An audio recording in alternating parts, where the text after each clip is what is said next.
अस्सलाम वालेकुम students, English का कल आपके साथ शेयर कर दिए थे पास्ट पेपर। आज ये CS 101 के हैं, तो डिस्क्रिप्शन में आपको लिंक मिल जाएगा इन सब पेपर्स का। आपने इनको ओपन कर लेना है। डिस्क्रिप्शन में आपको बता देती हूँ, कुछ स्टूडेंट्स को समझ नहीं आती कि डिस्क्रिप्शन हमारे पास क्या होती है। तो यहाँ पे ये देखें, इंग्लिश 101 की है जो हमारे पास वीडियो, इसका डिस्क्रिप्शन यहाँ से ये शो मोर करेंगे तो आपको डिस्क्रिप्शन आएगी। ये डाउनलोड लिंक है, इस पर जैसे ही आप क्लिक करेंगे यहाँ पे आपको फोल्डर्स वो शो हो जाएगा और सारे पेपर्स शो हो जाएंगे। इस तरह आप 1 बाय 1 इनको डाउनलोड कर सकते हैं। ठीक है, सेम जो वीडियो अब आप देख रहे हैं इसके डिस्क्रिप्शन में आपने ओपन करना है तो आपको CS 101 के पेपर्स मिलेंगे। क्लियर?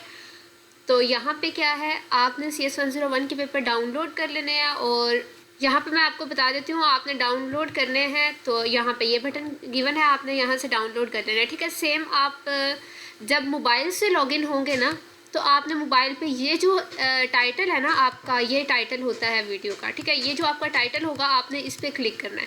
जब आप इस पर क्लिक करेंगे मोबाइल से तो आपके पास ये डिस्क्रिप्शन ओपन हो जाएगी। आपने डाउनलोड लिंक वहाँ से भी ओपन कर लेना है और यहाँ पे आपके पास पेपर्स ओपन हो जाएंगे। आप इनको डाउनलोड कर लें और ईज़िली आप क्या कर लें, इनसे रिवीजन कर लें अपनी। Thank you for watching this video and अल्लाह हाफिज़।